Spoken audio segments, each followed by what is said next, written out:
Bakit ba ako umiiyak araw-araw? 6 na buwan pa lang, mula nang magpakasal ulit ako. Sabi ng mga kaibigan ko, ang swerte ko raw. Nakabingwit daw ako ng lalaking mas bata sa akin ng 3 taon. 65 taong gulang na ako, isang biyuda na matagal nang inakalang sarado na ang pahina ng pag-ibig, tapos biglang may magkakagusto pa sa akin, para raw akong nanalo sa loto. Iyon ang tingin nila mula sa labas. Iyon ang nakikita nilang nakapaskil sa mga ngiti ko tuwing lumalabas kami. Pero kung alam lang nila ang totoong nangyayari sa loob ng mga pader ng bahay na ito, baka maawa pa sila sa akin. O baka pagtawanan nila ang naging kahibangan ko. 5 taon na ang nakakalipas nang mamatay si Arturo, ang kaisa-isa kong asawa, cancer sa baga. Hanggang ngayon, tandang-tanda ko pa ang tunog ng makina sa ospital, ang amoy ng gamot na kumapit na sa mga damit ko, at ang lamig ng mga kamay niya nang tuluyan siyang bumitaw sa akin. 6 na buwan lang pagkatapos siyang ma-diagnose, kinuha na siya sa akin. 35 taon kaming nagsama. Sabay naming binuo ang mga pangarap namin, sabay naming pinalaki ang aming mga anak, tapos biglang isang araw, nagising akong naiwan na lang mag-isa sa isang napakalaking kama na dati ay puno ng init ng kanyang yakap. Sa simula, hindi ko alam kung paano mabuhay nang wala siya. Kahit ang simpleng pagkain sa hapag, parang walang lasa. Nginunguya ko ang pagkain pero parang buhangin sa lalamunan ko. Ang pagtulog, parang laging bitin at puno ng bangungot. Araw-araw, nakatingin lang ako sa litrato ni Arturo sa ibabaw ng piano. Umiiyak hanggang sa manuyo ang mga mata ko. Ang sakit ng pagkawala niya ay parang isang sugat na hinihiwa araw-araw. Pero totoo nga ang sinasabi ng matatanda na ang panahon ang pinakamabisang gamot.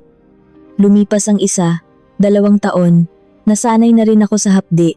Sanay na akong kumain mag-isa habang nakikinig sa balita sa radyo. Sanay na akong manood ng TV sa sala na walang kausap kundi ang sarili ko. Hindi ko sasabihing hindi ako malungkot dahil nandun pa rin ang puwang sa puso ko, pero nakakaya ko na.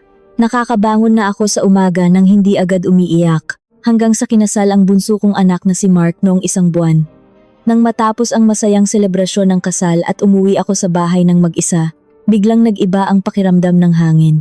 Ang dating masiglang bahay na puno ng ingay ng mga anak ko, biglang naging parang isang napakalaking bodega na walang laman. Tahimik na tahimik. Nakaupo lang ako sa lumang sofa sa sala, nakasuot pa ng magarbong damit mula sa kasal, at tanging ang tunog lang ng malaking orasan sa pader ang naririnig ko. Tik-tak, tik-tak. Nakakabingi ang katahimikan. Bawat patak ng segundo ay tila isinisigaw sa mukha ko na wala nang babalik sa bahay na ito kundi ako. Dito ko lubusang na-realize, talagang mag-isa na lang ako sa buhay. Sobrang laki ng bahay para sa isang matandang tulad ko. Bawat kwarto na walang tao ay nagpapabigat lang sa dibdib ko.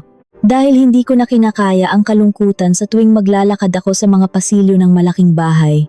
Nagdesisyon akong ibenta ito at lumipat sa isang maliit na condo unit sa lungsod. Proseso pa lang ng pag-iimpake ay iniyakan ko na. Bawat lumang gamit, bawat pinggan at baso, may alaala. Pero kailangan kong magsimula ulit. Saktong-sakto lang ang laki ng bago kong nilipatan. May isang maliit na sala na pinagkakasya ang isang sofa at TV. 2 kwarto para kung sakaling bumisita ang mga anak ko. At isang simpleng kusina. Mabango ang amoy ng bagong pintura at malinis ang sahig. Para maging maganda ang simula ko at makipagkapwa-tao, naghanda ako ng pansit bihon at nagluto ng puto kinabukasan para ipamigay sa mga kapitbahay. Sa panahon ngayon sa mga kondo, bihira na ang gumagawa nito. Madalas, hindi man lang magkakilala ang magkakatabing unit. Pero para sa akin, na lumaki sa probinsya, mahalaga pa rin ang pakikisama at paggalang. Binigyan ko ang mga katabing unit. May mga ngumiti, may mga nagtaka pero nagpasalamat din. Pagkatapos sa itaas, bumaba ako sa ground floor lobby para bigyan din ng mga security guards. Sila kasi ang unang lalapitan ko kung may problema o emergency. Paglapit ko sa glass door ng guardhouse, nakita ko ang isang lalaki na nakaupo habang nagsusulat sa logbook. Pamilyar ang edad niya, baka nasa early 60s din siya. Maayos ang gupit, may mga puting buhok na sumisilip sa gilid ng tenga, pero maaliwalas at napakaamo ng mukha niya. Pagkakita niya sa akin na may bitbit na Tupperware, agad siyang tumayo mula sa upuan niya, inayos ang uniforme, at sinalubong ako. Magandang umaga po, ma'am. May maitutulong ba ako? Bumati rin ako at ngumiti. Inabot ko ang 2 malaking Tupperware na may mainit pang pansit at puto. Bago lang ako sa Unit 4B, sabi ko. Kakalipat ko lang kahapon. Nagdala lang ako ng kaunting merienda para sa inyo ng mga kasama mo dito sa lobby. Nanlaki ang mga mata niya. Tila gulat na gulat siya sa ginawa ko. Tinanggap niya ito ng 2 kamay, parang may hawak na ginto. Naku ma'am, maraming salamat po. Bihira na po talaga ang mga nakatira dito sa building na nagbibigay ng ganito sa aming mga gwardya. Nakakataba naman po ng puso. Ako nga po pala si Nestor. Kung may kailangan po kayong tulong sa unit nyo, buhat ng mabibigat, o kahit ano po, sabihin nyo lang sa akin agad. Huwag po kayong mahiya. Napakalambing ng boses niya. Hindi arogante, hindi rin mukhang nagpapabida lang. Kapag ngumingiti siya, kumukulubot ang gilid ng mga mata niya at lumalabas ang dimples niya na nakakapagtaka dahil bihira iyon sa mga lalaking kasing edad namin. Nagpapagaan iyon ng loob ko. Nagpasalamat ako at umakyat na pabalik sa unit ko. Habang nasa elevator, napangiti ako. Siguro hindi magiging ganoon kasama ang pagtira ko dito. Hindi ko inasahan na ang simpleng pagbibigay ng pansit na iyon ang magiging mitsa ng isang malaking ipo-ipo na babago sa natitirang mga taon ng buhay ko. Sa mga sumunod na linggo, naging pamilyar na ako sa galaw ng buhay sa kondo. Naglalakad-lakad ako tuwing umaga sa kalapit na maliit na parke para magpaaraw at mag-exercise. Kapag dumadaan ako sa lobby, laging bumabati si Nestor nang may masiglang ngiti. Ingat po kayo ma'am.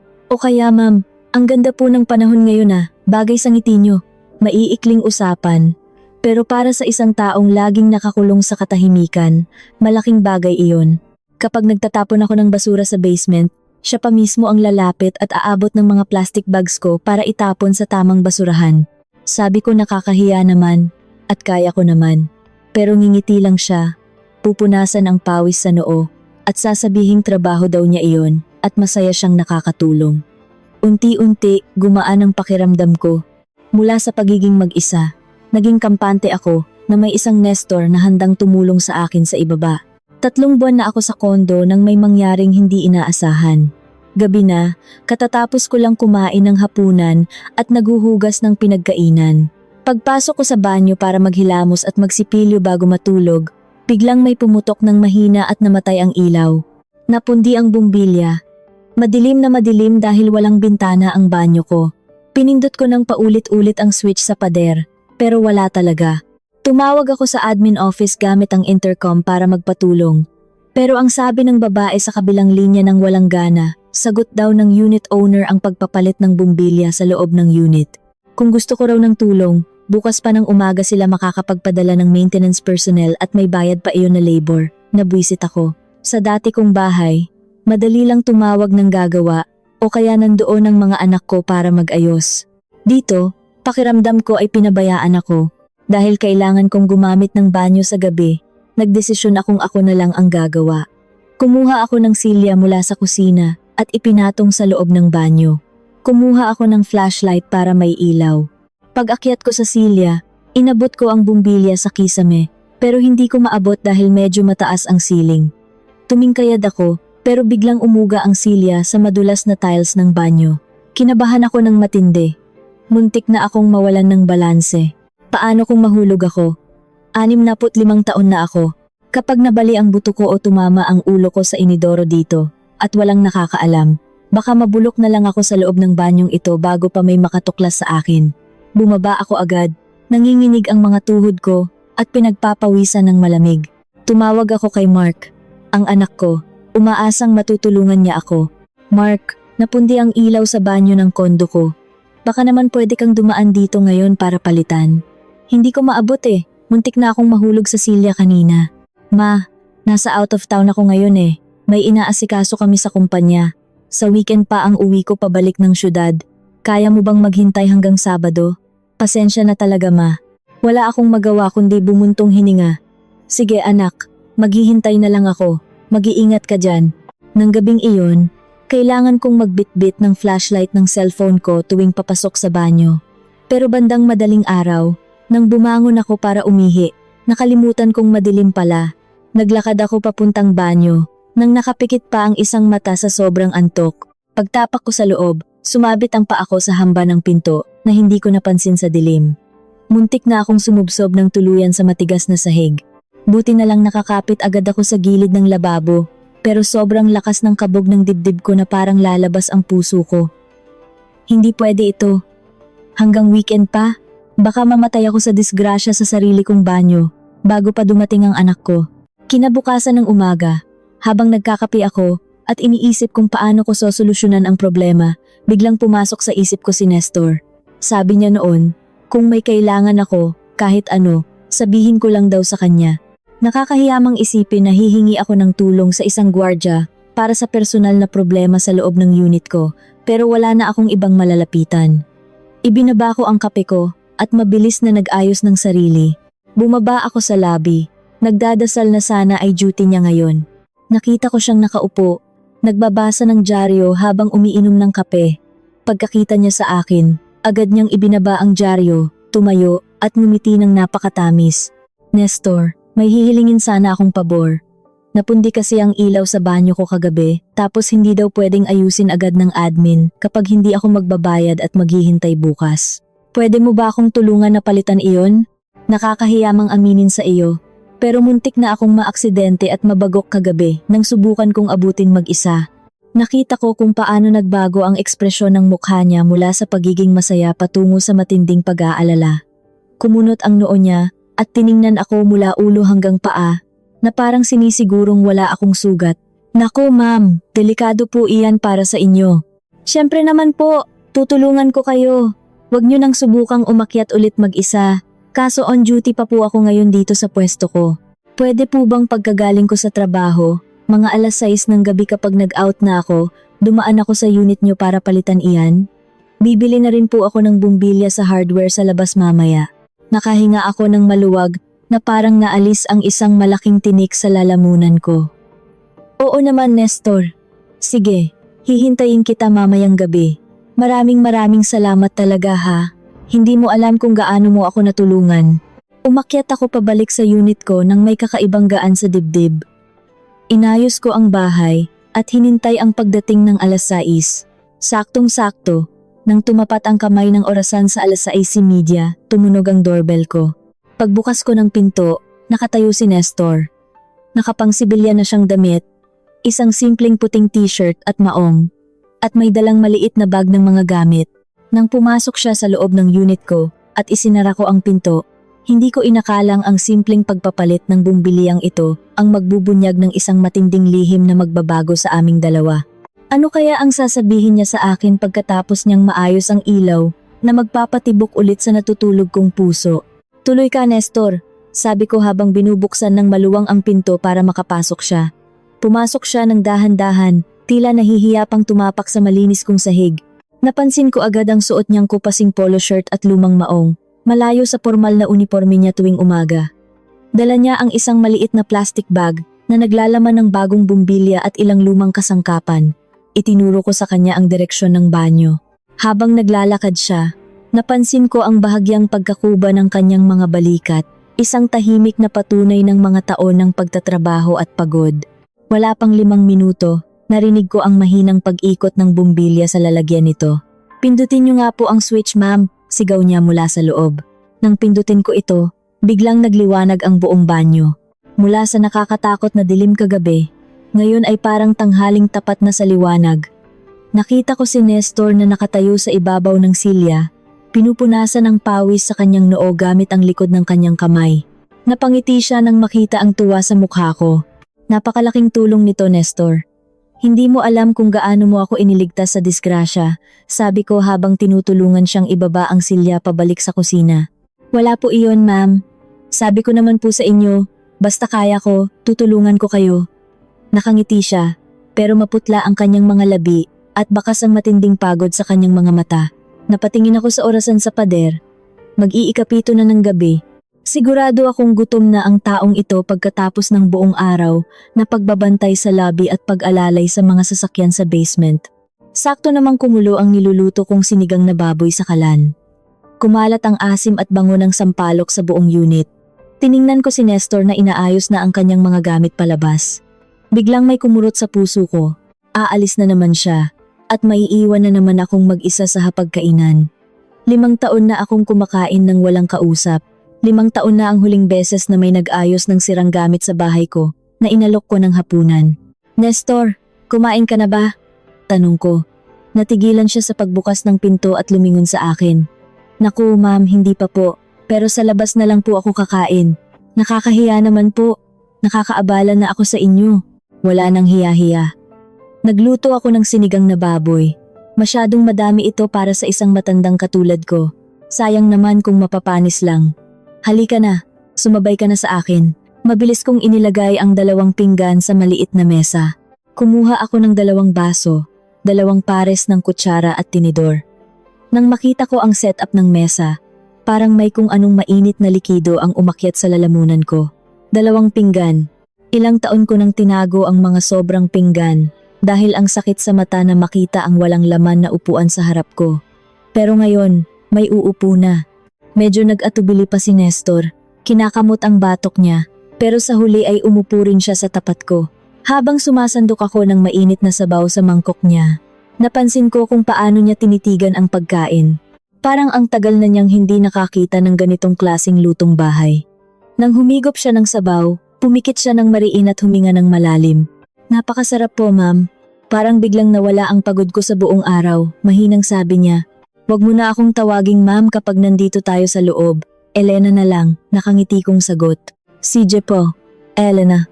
Habang kumakain kami, nagsimula kaming magkwentuhan. Tinanong ko siya kung saan siya umuuwi at kung sino ang mga kasama niya sa bahay. Dito ko nalaman ang kwento ng buhay niya. 62 taong gulang na pala siya. Dati siyang nagtatrabaho sa isang maliit na opisina sa munisipyo pero napilitang mag-early retirement dahil sa kumpanya. 3 taon na raw siyang hiwalay sa asawa. Ang mga anak niya ay may kani-kaniya ng pamilya at nakatira sa probinsya. Wala siyang kasama. Sa inuupahan niyang maliit na kwarto diyan lang sa kabilang kanto. Kaya po sanay na akong mag-isa Elena. Sanay na akong kumain ng noodles o bumili sa karinderya pagkatapos ng duty. Sanay na akong umuwi sa madilim na kwarto. Patuloy niya habang nakatingin sa kanyang pinggan. Hindi siya nagpapaawa. Sinasabi niya lang ang totoo. Pero bawat salita niya ay tumatagos sa buto ko. Ganyan din ako, Nestor. 5 taon na mula nang mamatay ang asawa ko. Ang hirap pala no? Yung gigising ka sa umaga na walang magtatanong kung anong gusto mong almusal. Yung may magandang balita ka sa TV na napanood, tapos lilingon ka sa tabi mo, wala ka palang mapagsasabihan. Tumingin siya sa akin ng diretso sa mga mata. May namumuong luha sa gilid ng mga mata niya, pero pinigilan niya itong tumulo. Oo, napakahirap. Minsan tinatanong ko ang Diyos, bakit pahahabain pa ang buhay ko kung ganito lang din kalungkot araw-araw? Pero kapag nakakatikim ako ng ganitong kasarap na sinigang at may nakakausap akong tulad mo, parang may rason pa pala para bumangon bukas. Nanlamig ang mga kamay ko sa narinig ko. Pakiramdam ko, hindi lang bumbilya sa banyo ang inilawan niya ng gabing iyon, kundi pati ang pinakamadilim na bahagi ng pagkatao ko. Matapos naming kumain, tinulungan niya akong magligpit. Habang hinuhugasan ko ang mga pinggan, nakatayo lang siya sa likod ko. Nagkukwento tungkol sa mga makukulit na tenant sa building. Pareho kaming tumatawa. Ang sarap sa pakiramdam.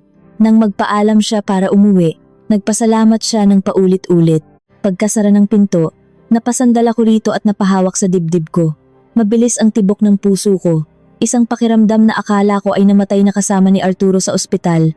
5 taon na ang nakakaraan. Sa mga sumunod na araw, naging bahagi na ng rutina ko si Nestor. Tuwing dadaan ako sa lobby, nagpapalitan kami ng mga ngiti na para bang may sikreto kaming dalawa na kami lang ang nakakaalam. Minsan, kapag nag-grocery ako at napapadami ang bitbit ko, bigla na lang siyang susulpot para kunin ang mga plastic bags mula sa mga kamay ko at ihahatid hanggang sa elevator. Kapag may sobra akong naluto, inilalagay ko sa Tupperware at palihim kong ibinababa sa guardhouse. Makikita ko na lang siyang kakainin iyon ng may malaking ngiti sa mukha. Naging magkaibigan kami. O baka higit pa doon, hindi ko maipaliwanag. Basta ang alam ko, may rason na akong mag-ayos ng buhok at maglagay ng kaunting polvo tuwing umaga bago lumabas ng unit. Lumipas ang 1 buwan, sumapit ang anibersaryo ng pagkamatay ni Arturo. Tulad ng nakagawian ko, nagluto ako ng paborito niyang kare-kare at nagtirik ng kandila sa harap ng litrato niya. Naiyak na naman ako, pero hindi na kasing lungkot ng dati. Parang tinanggap ko na ng buo na hanggang dito na lang kami ng asawa ko. Kinahapunan tiningnan ko ang dami ng natirang kare-kare. Agad pumasok sa isip ko si Nestor. Paniguradong matutuwa iyon kapag natikman niya ito. Nilagay ko sa 2 malaking container ang ulam at bumaba sa lobby. Pero pagdating ko sa guardhouse, iba ang nadatnan ko. Nakaupo si Nestor, nakayuko at nakasapo ang mga kamay sa kanyang noo. Wala ang nakasanayan niyang ngiti. Hindi man lang niya napansin ang pagdating ko, kumatok ako ng mahina sa salamin. Umangat ang ulo niya at pilit na ngumiti, pero halatang may mali. Pula, Nestor, may problema ba? Tanong ko habang inilalapag ang Tupperware sa maliit na bintana ng guardhouse. May dala sana akong kare-kare, baka hindi ka pa kumakain. Tumingin siya sa pagkain, tapos tumingin sa akin. Ang lalim ng buntong hininga niya na parang daladala niya ang buong mundo. Elena, salamat dito, pero baka ito na ang huling beses na makakatikim ako ng luto mo. Napakunot ang noo ko. Ano bang sinasabi mo? Aalis ka ba? Magbabakasyon? Umiling siya. Pilit niyang pinipigilan ang panginginig ng boses niya. Hindi na daw po ako ni-renew ng ahensya. Masyado na raw akong matanda para sa pwestong ito. Gusto ng management ng kondo ng mga mas batang gwardya. Hanggang bukas na lang ang duty ko dito. Pagkatapos noon, wala na akong trabaho. Hindi ko alam kung paano ko babayaran ang inuupahan kong kwarto sa katapusan ng buwan. Baka umuwi na lang ako sa probinsya at makipagsiksikan sa anak ko kahit alam kong pabigat lang ako doon. Para akong binuhusan ng isang balde ng yelo.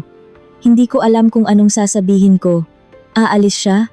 Mawawala na ang kaisa-isang taong nagbibigay ng kulay sa mga araw ko dito? Bigla kong naisip ang mga susunod na umaga. Nadadaan ako sa lobby at isang estranghero na ang sasalubong sa akin. Ang mga gabing masisira ang ilaw ko at wala na akong matawagan para tumulong. Ang katotohanan na maiiwan na naman akong mag-isa sa malaking seldang ito na tinatawag kong kondo. Hindi pwede. Mahinang bulong ko. Paano? Paano ka makakahanap agad ng trabaho sa edad nating ito? Hindi ko rin alam, Elena. Siguro ito na talaga ang tadhana ko. Ang maging mag-isa at walang kwenta. Pinilit niyang ngumiti para palubagin ang loob ko. Pero alam kong basag na basag siya sa loob. Sige na, bumalik ka na sa taas. Maraming salamat sa lahat ng kabutihan mo sa akin nitong mga nakaraang buwan. Hinding-hindi ko iyon makakalimutan. Hindi ako makatulog ng gabing iyon. Pabalik-balik ako sa kama. Nakikita ko sa isip ko ang mukha ni Nestor na umiiyak habang nag-iimpake ng mga gamit niya pauwi sa probinsya.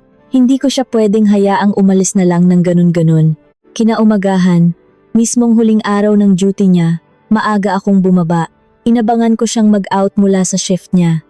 Nang makita niya ako sa labas ng building na nag-aantay, nagtaka siya. Nestor, pumunta ka sa unit ko mamayang gabi bago ka tuluyang umalis. Maghahanda ako ng masarap na hapunan. Huwag kang tatanggi, ito na ang huling hiling ko, bago tayo magkahiwalay. Wala siyang nagawa kundi tumango.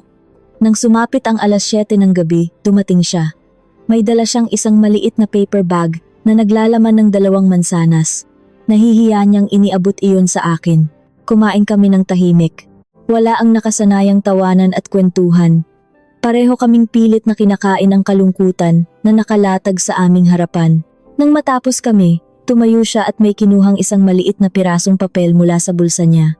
Elena, ito ang numero ng cellphone ko. Baka sakaling maisipan mong mga musta o kung kailangan mo ng tulong, kahit malayo ako, susubukan kong gawa ng paraan. Kinuha ko ang papel. Nanginginig ang mga kamay ko. Pinagmasdan ko siyang maglakad palabas ng pinto.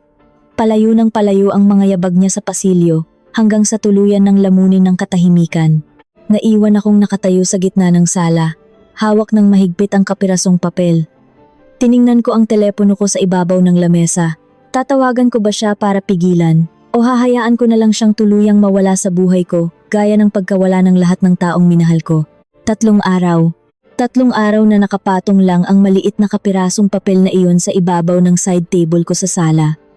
Bawat paggising ko sa umaga, bago pa man ako makapagtimpla ng kape, iyon agad ang hinahanap ng mga mata ko, ang mga numero ni Nestor. Sa loob ng 3 araw na iyon, may pumalit na bagong security guard sa lobby. Isang mas bata, mas matipuno, pero napakasungit at walang pakialam sa paligid. Kapag dumadaan ako sa umaga para maglakad-lakad, ni hindi man lang tumitingin, panay lang ang pindot sa cellphone niya. Kapag nagtatapon ako ng basura sa basement, tinitingnan niya lang ako mula ulo hanggang paa, na parang obligasyon ko pang ipaalam sa kanya kung anong klaseng basura ang itatapon ko. Nakakamiss si Nestor. Nakakamiss yung mainit na boses niya na laging nagsasabing, "Magandang umaga, Elena." Nakakamiss yung pakiramdam na may naghihintay, nag-aabang, at nag-aalala sa akin sa ibaba ng building na ito. Yung taong kukunin ang mabibigat kong dala ng walang reklamo. Yung taong ngingiti sa akin kahit halatang pagod na siya sa maghapong pagtayo.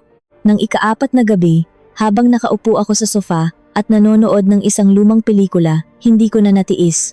Kinuha ko ang telepono, nanginginig ang mga daliri ko habang pinipindot ang mga numero niya. Tama ba itong gagawin ko? 65 taon na ako. Pero heto ako. Para akong isang teenager na kinakabahan at pinagpapawisan sa unang pag-ibig. Nakakatawa. Nakakabaliw. 2 ring lang, sinagot agad sa kabilang linya. "Hello?" Boses niya. Medyo paos, parang kagigising lang. "Nestor, si Elena ito." Nagkaroon ng napakahabang katahimikan sa kabilang linya. Naririnig ko lang ang mabigat niyang paghinga. Tapos narinig ko ang malalim niyang pagbuntong hininga na tila ba nabunutan siya ng malaking tinik sa dibdib. "Elena, salamat sa Diyos at tumawag ka. Akala ko talaga, tuluyan mo na akong kinalimutan. Araw-araw kong hinihintay ang tawag mo." Nagkita kami kinabukasan sa isang maliit na karinderya, malapit sa pampublikong pamilihan, sa gitna ng ingay ng mga diip at mga nagtitinda. Pagkakita ko pa lang sa kanya mula sa malayo, parang may kung anong matulis na bagay ang pumiga sa puso ko. Mas pumayat siya. Lumalim ang mga mata niya. Nangingitim ang ilalim ng mga ito. At halatang kulang na kulang sa tulog. Nakahanap daw siya ng bagong trabaho bilang night shift security guard sa isang malaking pabrika sa kabilang bayan. Maghapon siyang tulog sa maliit at mainit niyang kwarto. At buong gabi siyang gising na nakatayo, nagbabantay sa mga truck na lumalabas-pasok. "Bakit ganyan ang trabaho mo, Nestor? Napakahirap niyan sa edad natin. Baka bumigay ang katawan mo dyan. Hindi na tayo mga bata para magpuyat gabi-gabi." Nag-aalalang tanong ko habang pinagmamasdan siyang humigop ng mainit na sabaw ng bulalo na inorder ko para sa kanya. Ngumiti siya ng napakapait, isang ngiti na hindi umaabot sa kanyang mga mata. "Kailangan, Elena. Yung maliit na pensyon ko mula sa munisipyo, kalahati noon ay napupunta pa sa dating asawa ko dahil iyon ang utos ng korte noong naghiwalay kami. Kailangan kong kumayod ng doble kung ayaw kong matulog sa kalsada.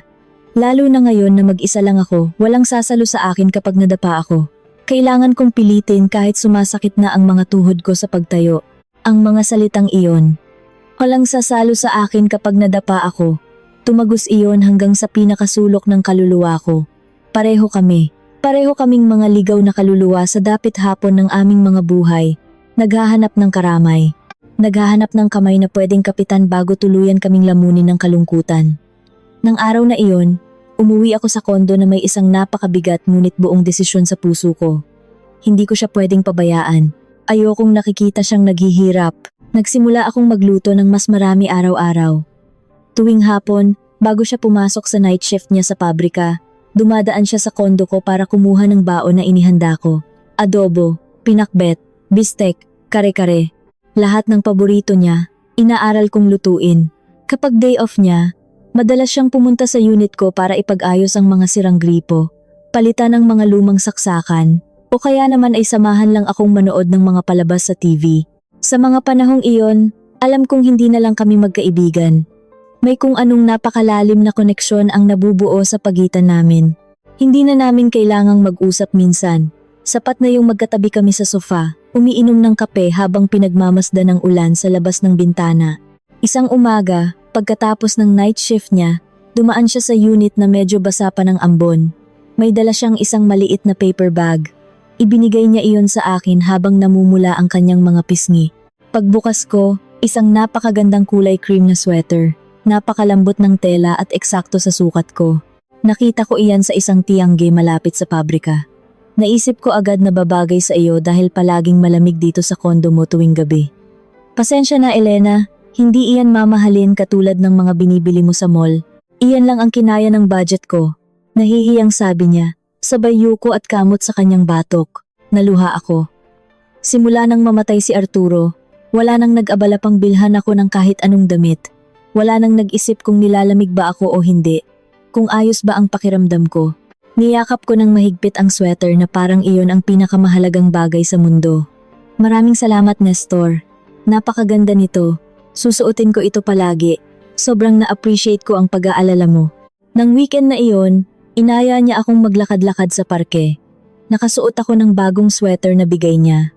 Presko ang hangin at maraming naglalarong bata sa paligid. Umupo kami sa isang kahoy na bench sa ilalim ng malaking puno ng akasya. Tahimik lang kami, pinagmamasdan ang mga pamilyang nagtatawanan. Bigla, naramdaman ko ang magaspang at malaking kamay niya na pumatong sa ibabaw ng kamay ko. Napatingin ako sa kanya. Seryoso ang mukha niya, pero nagniningning ang mga mata niya na may halong takot at pag-asa. Elena, panimula niya. Ang boses niya ay halos isang bulong na tinatangay ng hangin. Sa ilang buwan nating magkasama, naramdaman kong bumalik ang sigla ng buhay ko. Kapag kasama kita, nakakalimutan ko ang pagod sa trabaho, ang hirap ng buhay, ang matinding lungkot sa kwarto ko. Hindi ko alam kung tama ba ito o kung masyado ng huli para sa ating dalawa, pero gusto kita. Gustong-gusto kita, Elena. Parang tumigil ang pag-ikot ng mundo.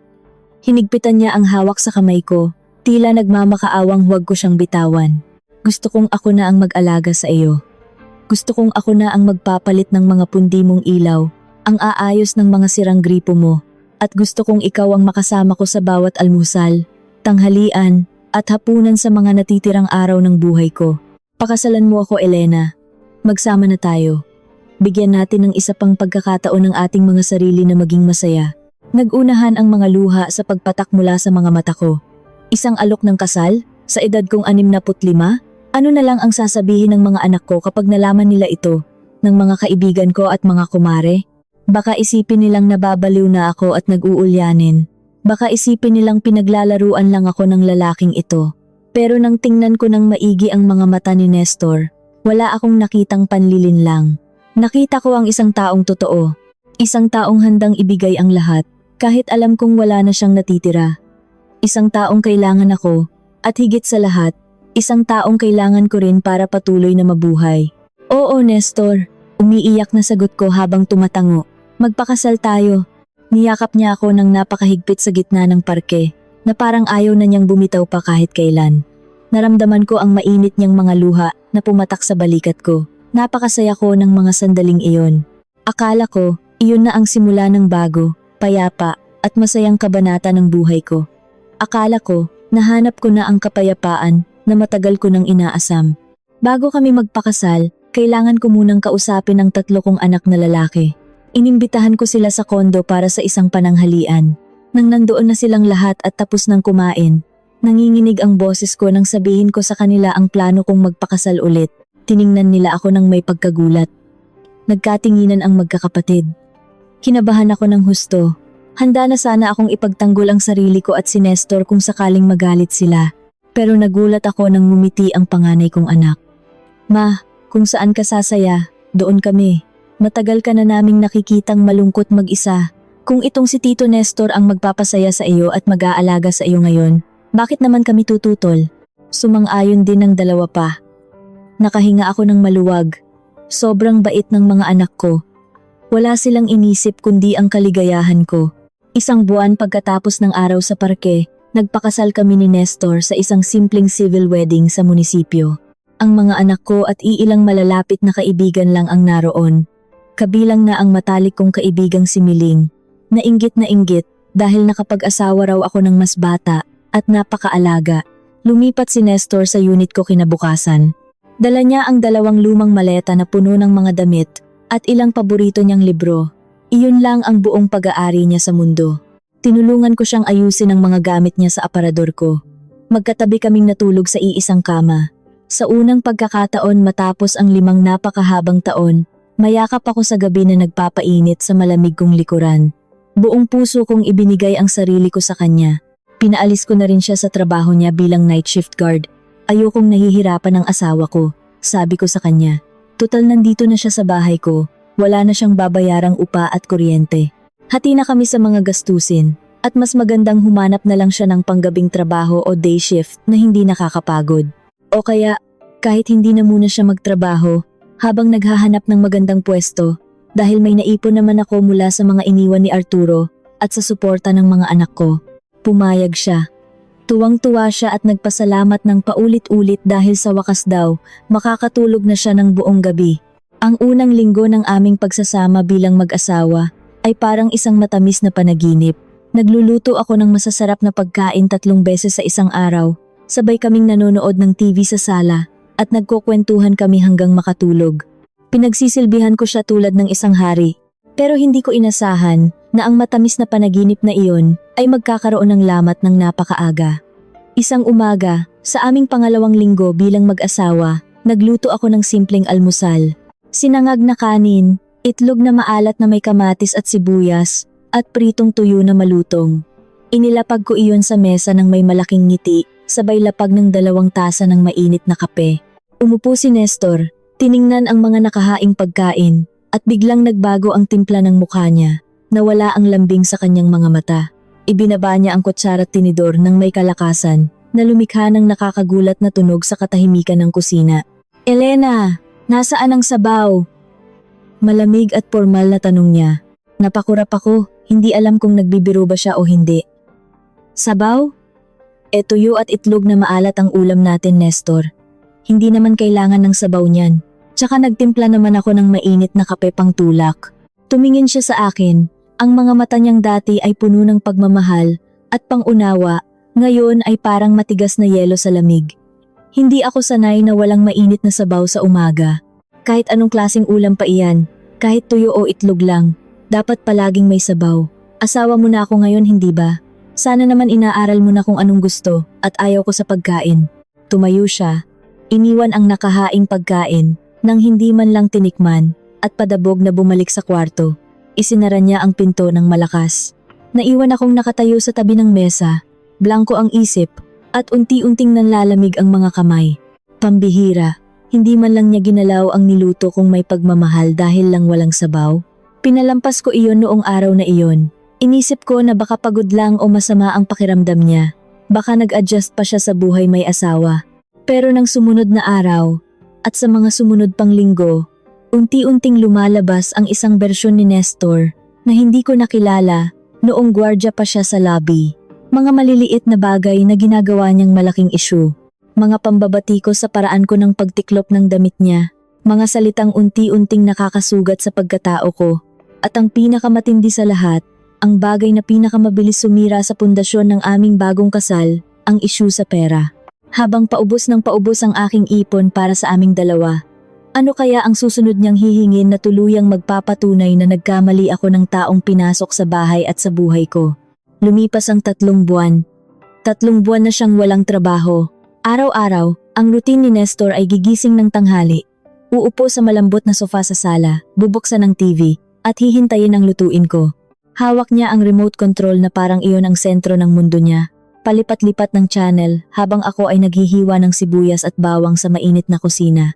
Wala na ang lalaking nag-aalok na magbuhat ng mga pinamili ko. Wala na ang lalaking nahihiyang tumanggap ng pansit. Ang taong nakaupo ngayon sa sala ko ay isang estranghero na itinuturing akong isang walang bayad na kasambahay. Sa simula, pinalampas ko ang katamaran niya. Inisip ko, baka nga kailangan niya lang ng mahabang pahinga matapos ang ilang taon ng pagpapagod sa night shift.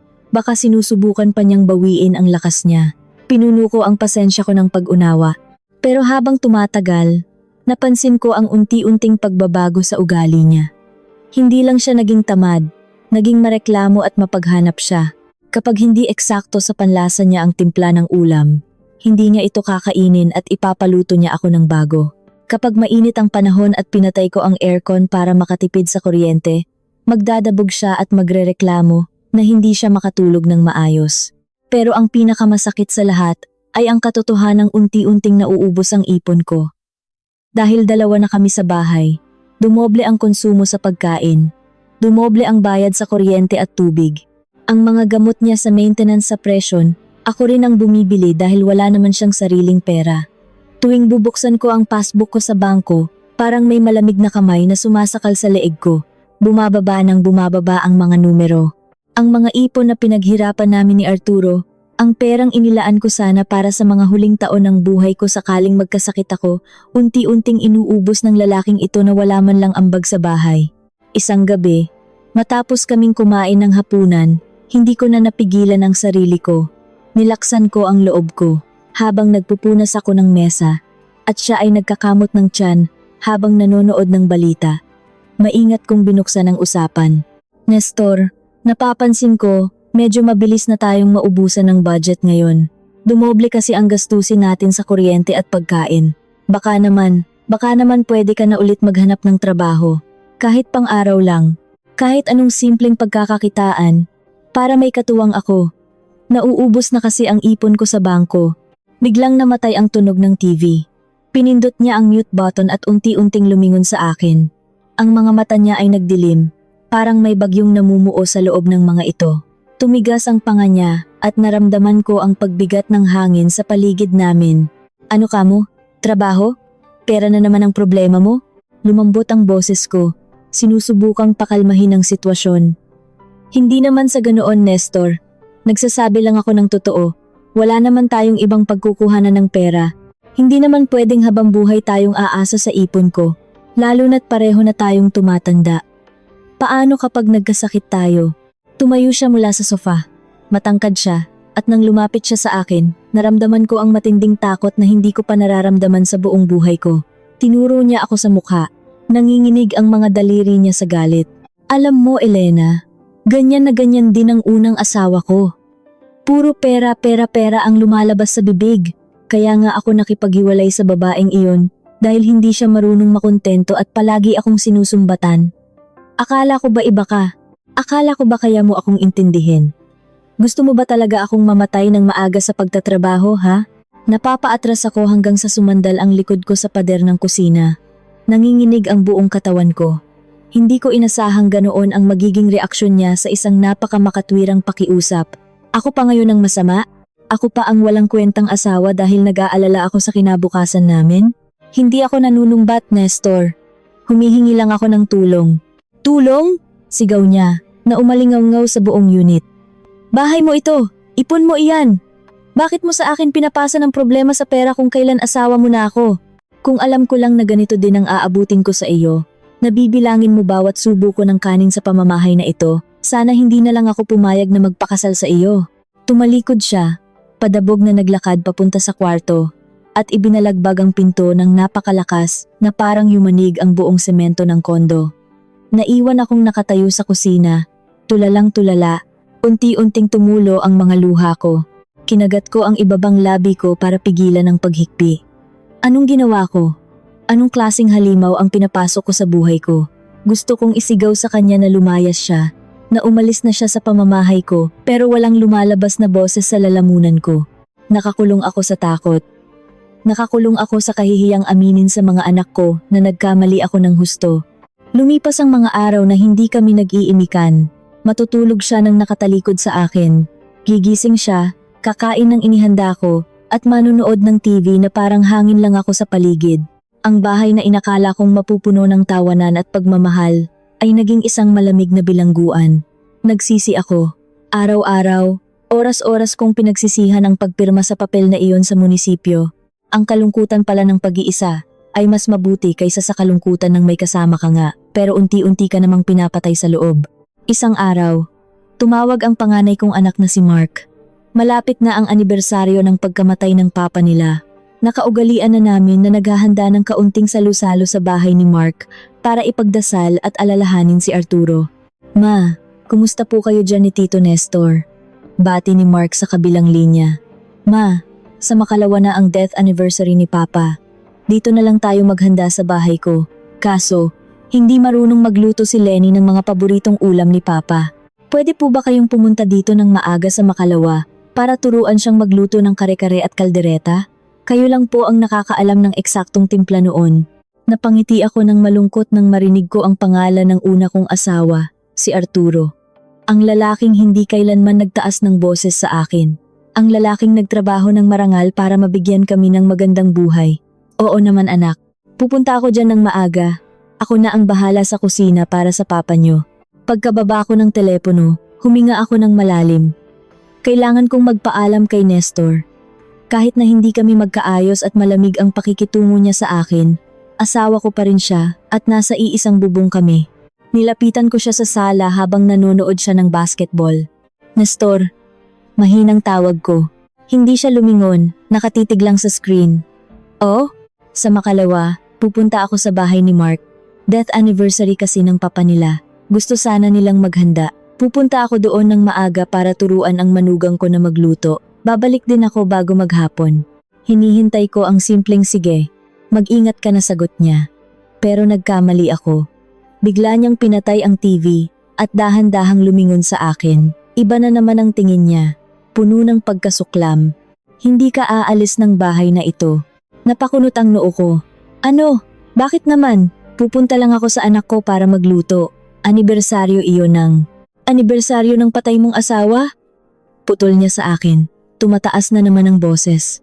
Ako ang asawa mo ngayon, Elena. Nandito ako, buhay na buhay. Tapos mas uunahin mo pang ipagdiwang ang araw ng pagkamatay ng lalaking matagal nang nabubulok sa lupa? Naramdaman ko ang pag-akyat ng dugo sa ulo ko. Para akong sinampal ng paulit-ulit sa mukha. Wala akong pakialam sa mga pang-iinsulto niya sa akin.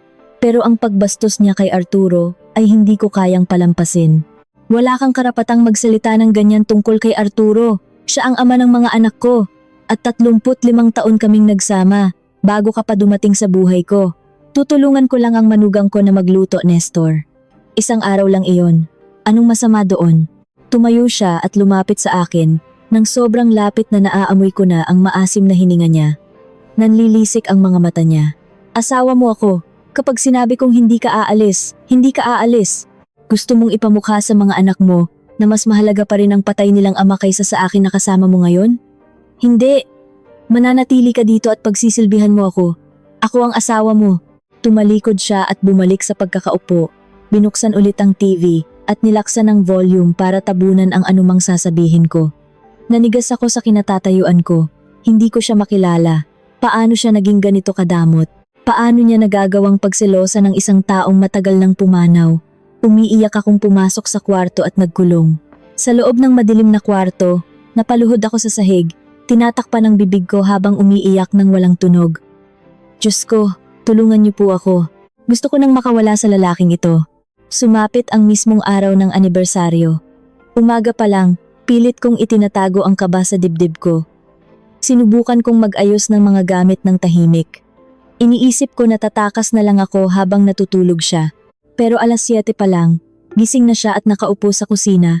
Naghihintay ng almusal. Bantay sarado niya ang pinto. Wala akong magawa kundi ang maghain ng pagkain habang patuloy na nanginginig ang mga kamay ko. Hindi ako makapunta kina Mark. Hindi ko alam kung paano ko ipaliliwanag ito sa kanila nang hindi ipinapaalam ang totoo kong sitwasyon. Habang naghuhugas ako ng pinggan, biglang tumunog ang telepono ko sa bulsa. Si Lenny, ang manugang ko. Sinagot ko ito ng patago, pilit na ibinababa ang boses ko. Ma! Nanginginig ang boses ni Lenny sa kabilang linya. Ma, paano ba itimpla itong kare-kare? Sobrang labnaw ng sabaw, tapos hindi ko alam kung kailan ilalagay yung peanut butter. Nasaan na po kayo? Parating na ang mga bisita mamayang tanghali. Pumunta ako sa pinakadulong bahagi ng kusina, nakatalikod sa sala kung saan naroon si Nestor. Lenny, pasensya na anak. Sumama kasi pakiramdam ko, hindi ako makakapunta. Ganito na lang ang gawin mo. Lakasan mo ang apoy, tapos unti-unti mong ihalo yung... Habang nagsasalita ako, naramdaman ko ang paglamig ng hangin sa paligid ko. May kung anong mabigat na presensya sa likuran ko. Bago ko pa man maituloy ang instructions ko kay Lenny, may isang malaking kamay na biglang umagaw ng telepono mula sa tenga ko. Napasinghap ako ng malakas. Paglingon ko, nakatayo si Nestor, nanlilisik ang mga mata at mahigpit na nakahawak sa cellphone ko habang nakatitig ng diretso sa aking kaluluwa. Ano kaya ang gagawin niya sa telepono ko? At paano na ako makakawala sa kamay ng sarili kong asawa? Tila huminto ang pag-ikot ng mundo nang agawin ni Nestor ang telepono mula sa aking mga kamay. Nanlaki ang mga mata ko sa takot, halos hindi makahinga habang nakatingin sa mukha niyang balot ng matinding galit. Ang mga ugat sa kanyang leeg ay litaw na litaw at ang kanyang panga ay matigas na matigas. Sino ang kausap mo? Bulyaw niya. Bago pa man ako makasagot, itinapat niya ang telepono sa kanyang tainga. Narinig niya ang nag-aalalang boses ni Lenny sa kabilang linya. Hello, Ma? Nandyan pa ba kayo?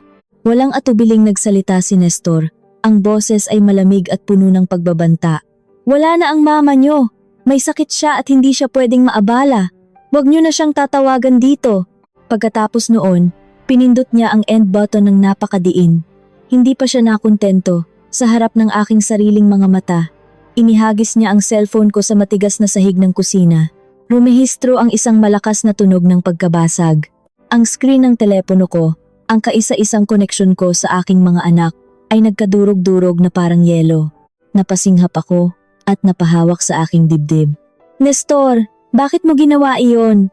Manugang ko iyon. Nagtatanong lang kung paano magluto. Bakit kailangan mong sirain ang gamit ko? Lumapit siya sa akin. Ang bawat hakbang niya ay tila pagbigat ng kadena sa aking mga paa. Itinulak niya ako ng bahagya sa balikat, sapat na para mapaatras ako at muling sumandal sa malamig na pader ng kusina. Sabi ko sa'yo, wag mo na silang kakausapin tungkol sa patay mong asawa. Ako ang asawa mo ngayon. Dito mo ibuhos ang oras mo, hindi sa mga taong nagpapaalala sa iyo ng nakaraan mo. Hindi na ako nakapagsalita. Ang takot na nararamdaman ko ay hindi na simpleng kaba. Isa itong malamig na kamay na sumasakal sa aking lalamunan. Pumipigil sa kahit anong salita na gusto kong isigaw. Tiningnan ko siya, ang lalaking minsan kong inakalang sagot sa aking kalungkutan. Wala na ang maamong mukha ng gwardyang nag-abot sa akin ng mansanas. Ang nasa harap ko ngayon ay isang halimaw na dahan-dahang kinukulong ako sa sarili kong pamamahay. Tinalikuran niya ako, naglakad pabalik sa sala na parang walang nangyari at muling binuksan ang TV. Naiwan akong nakatitig sa basag na telepono sa sahig. Lumuhod ako at nanginginig na pinulot ang mga piraso. Bawat piraso ng salamin na dumampi sa balat ko ay parang sugat na idinidiin sa aking kaluluwa. Gusto kong sumigaw ng tulong, pero sino ang makakarinig sa akin dito sa loob ng makapal na konkretong dingding ng kondo? Lumipas ang mga araw na tila ako isang bilanggo. Walang cellphone, walang komunikasyon sa labas. Hindi ako pinapayagang lumabas ng unit nang hindi siya kasama. Kapag kailangan naming bumili ng grocery, nakabuntot siya sa akin na parang asong nagbabantay sa kanyang buto. Hawak niya ang wallet ko. Siya ang kumukuha ng pera sa loob nito para ipagbayad sa cashier. Bawat galaw ko, bawat tingin ko sa ibang tao, sinusuri niya. Kapag ngumingiti ako sa kahera o sa mga pamilyar na mukha sa lobby, kinukurot niya ng pataggo ang braso ko, isang tahimik ngunit masakit na babala. Natuto akong magpanggap. Natuto akong itago ang mga luha ko tuwing gabi habang nakatalikod siya sa akin sa kama. Kinakagat ko ang unan ko para hindi niya marinig ang mga hikbi ko. Bawat gabi, kinakausap ko si Arturo sa isip ko. Patawarin mo ako, Arturo.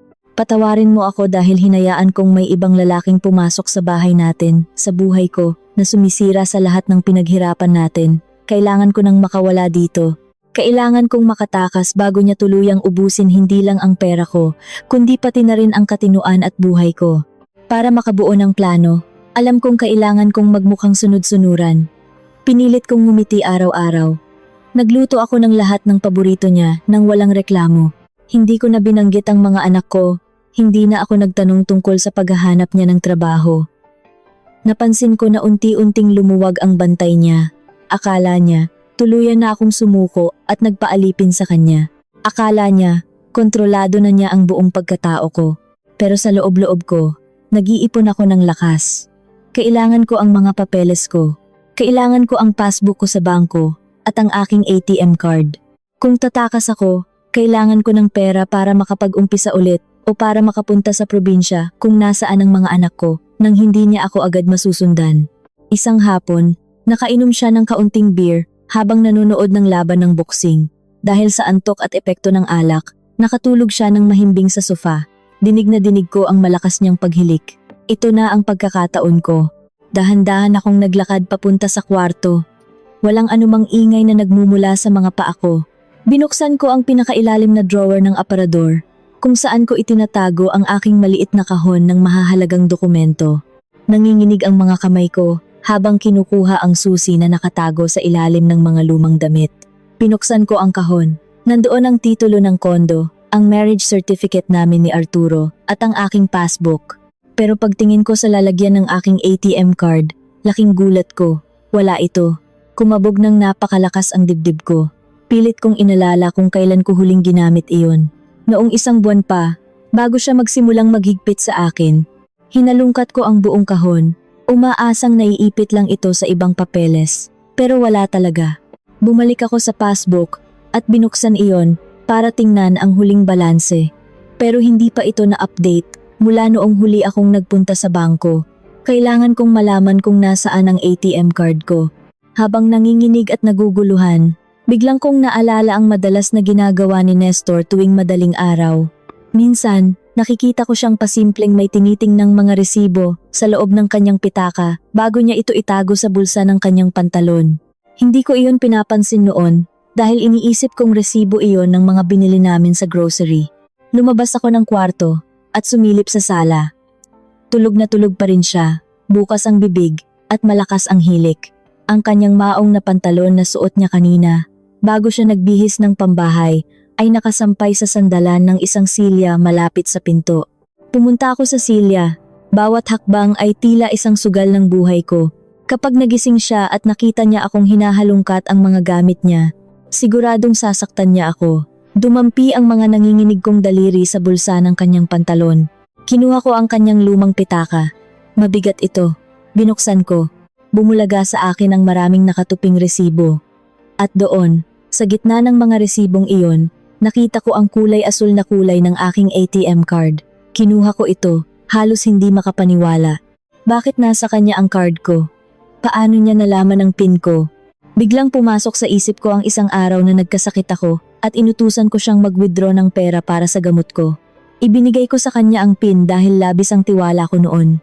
Hindi na niya ibinalik sa akin ang card at nakalimutan ko rin itong hingin dahil sa dami ng iniisip ko. Kinuha ko ang isa sa mga nakatuping resibo na galing sa ATM machine. Binuksan ko ito. Nanlaki ang mga mata ko at naramdaman ko ang matinding panlalamig ng aking buong katawan. Parang huminto ang pagtibok ng puso ko. Nakasulat doon ang halagang inilabas, 50,000 piso. At sa ibaba noon, ang natitirang balanse ng account ko, 2,570 piso. Diyos ko, ang ipon kong halos kalahating milyon na pinaghirapan namin ni Arturo sa loob ng maraming taon, inubos niya. Saan niya dinala ang pera? Sa loob ng 6 na buwan, ninakaw niya ang lahat ng meron ako. Wala siyang itinira para sa akin. Napatakip ako ng bibig upang pigilan ang isang malakas na hikbi na gustong kumawala sa aking lalamunan. Nanlalabo ang mga paningin ko dahil sa sunod-sunod na pagpatak ng luha. Wala na akong pera, wala akong komunikasyon. Nakulong ako sa isang bahay, kasama ang isang demonyo, na inubos ang buong buhay ko. Habang nakatitig ako sa resibo at umiiyak, biglang may naramdaman akong presensya sa likuran ko. Isang mainit at maasim na hininga ang dumampi sa aking batok. Anong tinitingnan mo dyan, Elena? Nanigas ang buong katawan ko. Dahan-dahan, napalingon ako sa aking likuran at bumungad sa akin ang nanlilisik na mga mata ni Nestor. Gising na gising at puno ng masamang balak. Paano na ako ngayon? May pag-asa pa ba akong makatakas ng buhay sa gabing ito? Tumigil ang pagtibok ng puso ko. Dahan-dahan akong lumingon at nakita ko si Nestor na nakatayo sa likuran ko. Namumula ang kanyang mga mata, amoy alak ang kanyang hininga, at ang mukha niya ay tila nilulukuban ng isang demonyo. Walang pag-aalinlangan. Hinablot niya mula sa nanginginig kong mga kamay ang resibo ng ATM. Binasa niya ito at sa halip na humingi ng tawad o magpaliwanag, isang nakakakilabot na ngisi ang gumuhit sa kanyang mga labi. Pakialamera ka rin ano? Malamig at puno ng pang-iinsulto ang boses niya. Hindi ka ba tinuruan ng patay mong asawa na huwag mangialam ng gamit na hindi sa iyo? Pera ko iyon, Nestor. Pera namin iyon ni Arturo. Napasigaw ako, hindi ko na napigilan ang galit at sakit na sumabog mula sa dibdib ko. 250,000 iyon. Saan mo dinala ang pera ko? Bakit mo inubos? Inasikaso kita, pinakain kita, pinatira kita sa pamamahay ko, tapos nanakawin mo lang ang lahat ng meron ako? Bigla niya akong sinampal ng napakalakas. Umikot ang paningin ko at napasubsob ako sa sahig. Tumama ang siko ko sa paa ng silya. Nalasahan ko ang sarili kong dugo mula sa pumutok kong labi. Namimilipit ako sa sakit, pero mas masakit ang katotohanang ibinabato niya sa akin ngayon. Pera mo? Pera natin. Asawa mo na ako, Elena. Sigaw niya habang nakaduro ang daliri niya sa mukha ko. Kung hindi dahil sa akin, nabubulok ka ng mag-isa sa lungkot dito sa pesteng bahay na ito. Binigyan ko ng buhay iyang matanda at kulubot mong katawan. Kaya obligasyon mong bayaran lahat ng sakripisyo ko. Yung 50,000, ibinayad ko sa mga utang ko sa sugal, at yung iba, ibinigay ko sa mga anak ko sa probinsya. Bakit? Masama ba? Asawa kita, kaya pera ko rin lahat ng kayamanan mo. Nakatitig lang ako sa kanya, umiiyak, nanginginig, at unti-unting namamatay sa loob. Ginawa niya lang pala akong bangko. Ang mga matatamis niyang ngiti, ang pag-aalala niya sa bumbilya ko, ang regalong sweater. Lahat ng iyon ay isang malaking patibong. Nakita niya akong isang desperadang matanda na uhaw sa pagmamahal, at ginamit niya iyon para nakawin ang huling yaman na meron ako. Wala siyang minahal kundi ang pera ko. Susubukan pa sana niya akong lapitan para higitin patayo, pero biglang tumunog ang telepono sa bulsa niya. May tumatawag. Napamura siya ng malutong, lumayo ng kaunti, at sinagot ang tawag ng pasigaw. Sa sandaling iyon, alam kong ito na ang kaisa-isa kong pagkakataon. Kung hindi ako aalis ngayon, baka hindi na ako makalabas ng buhay sa bahay na ito. Pinilit kong bumangon kahit nanginginig ang mga tuhod ko. Dahan-dahan walang anumang tunog, gumapang ako patungo sa pinto. Naririnig ko pa rin siyang nakikipagtalo sa kausap niya sa telepono, tungkol sa pera at pusta sa sabong. Nang maabot ko ang doorknob, tahimik ko itong inikot. Binuksan ko ang pinto, sapat lang para makalusot ang katawan ko, at saka tumakbo palabas sa pasilyo. Hindi ko na inisip ang tsinelas ko. Nakayapak akong tumakbo sa malamig na sahig ng hallway. Pumatak ang mga luha ko. Humahalo sa dugong tumutulo mula sa labi ko. Naririnig ko ang kalabog ng sarili kong puso na parang gustong kumawala sa dibdib ko. Pagsapit ko sa elevator, pinindot ko ng paulit-ulit ang button papunta sa lobby. Bumukas ang pinto. Pumasok ako at sumandal sa pader. Humahagulgol habang bumababa ang elevator. Pagbukas ng pinto sa ground floor, patakbo akong lumabas papunta sa guardhouse. Nagulat ang bagong security guard, ang gwardyang palaging masungit sa akin. Nang makita niya ang itsura ko, magulo ang buhok, duguan ang labi, at nanginginig sa takot, biglang nawala ang sungit niya. Agad siyang lumabas at inalalayan ako. Ma'am Elena, anong nangyari sa inyo? Sinong gumawa nito? Tulungan mo ako. Parang awa mo na. Tawagan mo ang anak kong si Mark. Mahina akong pakiusap, halos hindi na makahinga sa tindi ng iyak. Mabilis siyang tumawag sa pulisya at sa numero ng anak ko na nasa records ng admin. Ipinasok niya ako sa loob ng admin office at binigyan ng tubig. Pagkalipas ng kalahating oras, na parang isang buong siglo para sa akin, dumating si Mark kasama ang 2 ko pang anak at ang mga pulis. Nang makita ako ni Mark, napahagulgol siya at niyakap ako ng napakahigpit. Humingi siya ng tawad ng paulit-ulit dahil hindi niya alam kung anong impyerno ang pinagdadaanan ko. Umakyat ang mga pulis kasama ang mga anak ko sa unit ko. Hindi na ako sumama. Hindi ko na kayang makita pa ang pagmumukha ng lalaking iyon. Nalaman ko na lang na nagwala pa raw si Nestor. Pinipilit na asawa ko siya at wala silang karapatang paalisin siya. Pero dahil sa bugbog na inabot ko at sa pagnanakaw niya sa pera ko, binitbit siya ng mga pulis. Pinalayas siya sa pamamahay ko. Dala ang kanyang 2 lumang maleta, tulad ng una siyang dumating. Ngayon, 6 na buwan na ang nakakalipas mula nang magpakasal ako. 6 na buwan na rin mula nang mangyari ang matinding bangungot na iyon. Nakaupo ako ngayon sa parehong malambot na sofa, nakatingin sa parehong malaking TV. Ibinalik ng mga anak ko ang katahimikan ng bahay, pero iba na ang pakiramdam. Ang dating kalungkutan ng pagiging byuda ay napalitan ng isang napakabigat na trauma. Ang mga kaibigan ko, lalo na si Miling, hanggang ngayon ay iniisip pa rin na napakaswerte ko. Kapag nagkikita kami, sinasabi nila na ang sarap sigurong may nag-aalaga sa akin sa pagtanda ko. Hindi nila alam ang totoo. Hindi ko sinabi sa kanila. Ayokong kaawaan nila ako. Ayokong kutyain nila ako at sabihing, masyado ka kasing nagpadala sa kalungkutan, kaya nauto ka ng lalaking mukhang pera. Kinikimkim ko ang lahat ng sakit. Araw-araw, tuwing gigising ako at makikita ang blankong pader, naiiyak ako. Naiiyak ako hindi lang dahil ninakaw ang pera ko, kundi dahil ninakaw ang tiwala at pag-asa kong pwede pa akong maging masaya sa huling bahagi ng buhay ko. Totoo nga ba na kapag matanda ka na, wala na talagang puwang ang tunay na pag-ibig at ang sinumang lalapit sa iyo ay may kailangan lang kunin? O sadyang naparusahan lang ako dahil hindi ako nakontento sa mga alaalang iniwan ng una kong asawa?